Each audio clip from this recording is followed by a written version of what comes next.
बाबूजी चाहे जो भी हो जाए आप मेरे साथ ही रहोगे। नहीं बाबूजी, मैं छोटा हूँ ना, तो मैं आपसे ज्यादा प्यार करता हूँ, तो आप मेरे पास ही रहोगे। नहीं नहीं, आप मेरे साथ रहोगे। बाबूजी आप मेरे साथ ही रहोगे।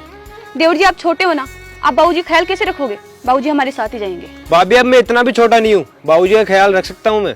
क्या बात है यार, आज के टाइम में ऐसे बच्चे कहाँ पे देखने को मिलते हैं। आजकल के बच्चे तो अपने माँ बाप को वृद्धाश्रम भेज देते हैं, और इन दोनों भाइयों को देखो, पिताजी को रखने के लिए लड़ रहे हैं। ज़्यादा ना खुश होने की जरूरत नहीं है, इनमें से कोई भी अपने पिताजी से प्यार नहीं करता। अरे यार ऐसे कैसे हो सकता है, सामने देख पिताजी के लिए कैसे लड़ रहे हैं। ये नज़ारा तो कलयुग में सतयुग जैसा है। गलत फहमी है ये तेरी। मिश्रा अंकल ने भी रिटायरमेंट लिया है ना, इसलिए हो रहा है ये सब। रिटायरमेंट हुआ तो ये अच्छी बात है ना, तभी तो ये दोनों भाई लड़ रहे हैं कि रिटायरमेंट के बाद में पिताजी को मैं रखूं या मैं रखूं। इतने टाइम से मिश्रा जी तो अपनी जिंदगी अकेले निकाल ली, अब इनके बेटे इनकी सेवा करना चाहते हैं।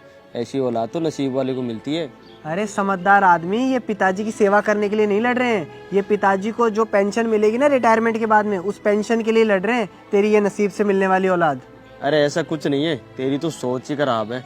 मैं मानता हूँ कि आजकल का जमाना सही नहीं है, लेकिन हाथ की पांचों उंगलियां बराबर भी नहीं है, इस बात का ध्यान रख। कुछ बच्चे अच्छे भी होते हैं जो माँ बाप की सेवा करना चाहते हैं।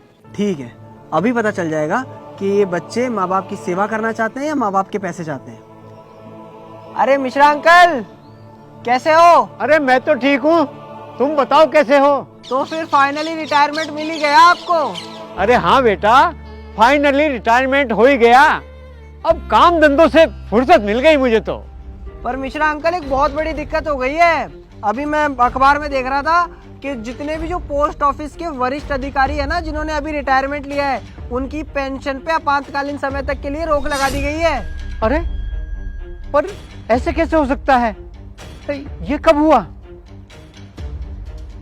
अरे पर कोई बात नहीं, अरे मेरे दो होनहार बच्चे हैं, मुझे पेंशन की जरूरत ही कहाँ है। अरे मेरी पेंशन पे रोक लगे या न लगे, मुझे पैसे मिले या न मिले, अरे मेरे होनहार बेटे के होते हुए मुझे कोई परवाह नहीं। अरे आज के जमाने में ऐसी औलाद देखने को नहीं मिलती, और वो अपने बाप को पलकों पे बैठा के रखते हैं, पलकों पे।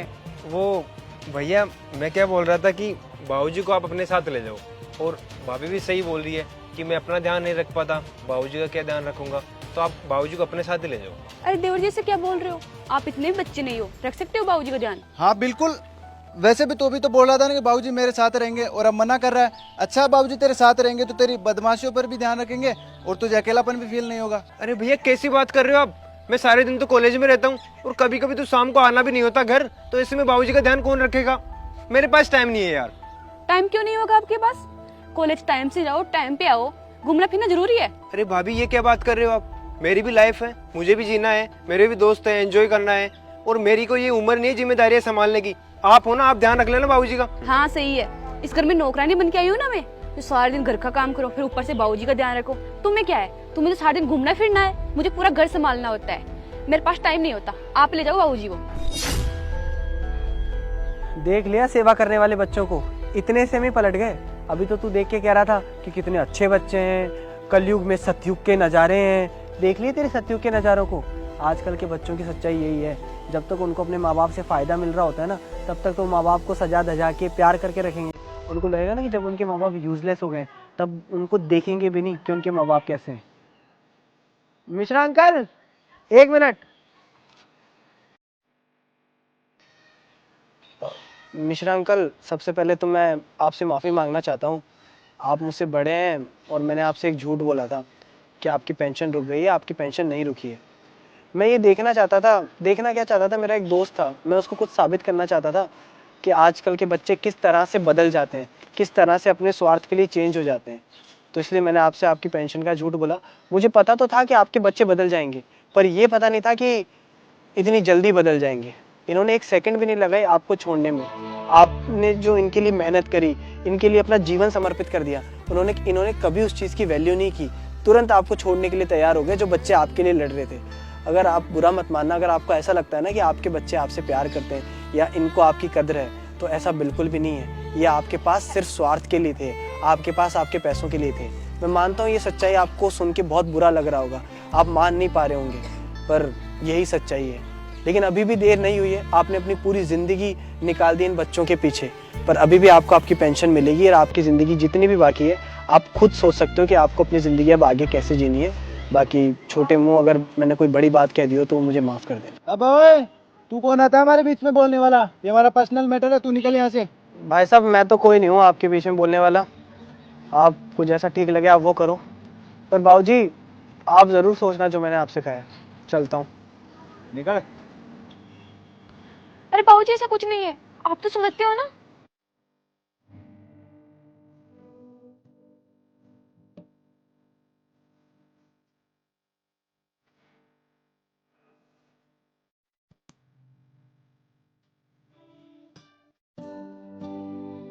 बेटा, इस आदमी ने आज जो भी किया वो गलत किया, पर सोचा जाए तो बहुत सही किया।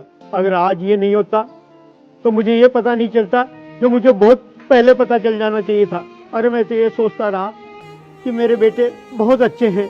अगर आज ये नहीं होता तो मुझे तो सच का पता ही नहीं चलता। अगर पानी में जहर मिला दो, कितना भी फिल्टर कर लो, वो शुद्ध नहीं हो सकता। ऐसा मत सोचना मेरे बच्चों कि मैंने तुमसे अपना रिश्ता खत्म कर लिया। अरे मैंने पूरी जिंदगी नौकरी की, तुम्हें पाला पोसा, तुम्हें काबिल बनाया, पढ़ाया लिखाया। तुम्हारी माँ के मरने के बाद भी मैंने कैसे अपना जीवन गुजारा। अरे कहीं घूमने भी नहीं गया। बेटो ठीक है, तुम 1 तारीख को आ जाना और अपना अपना हिस्सा लेके चले जाना।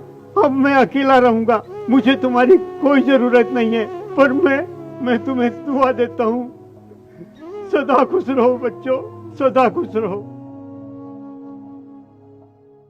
माँ बाप बच्चों के लिए पूरी जिंदगी लगा देते हैं, और जब वही बच्चे माँ बाप के प्रति स्वार्थ रखते हैं, मतलब के लिए इस्तेमाल करते हैं, तो इससे बड़ा दुख माँ बाप के लिए और कोई हो ही नहीं सकता। दोस्तों, इस वीडियो को ज़्यादा से ज़्यादा शेयर कीजिए ताकि ये वीडियो उन बच्चों तक पहुँच पाए जो अपने माँ बाप के साथ ऐसा करते हैं।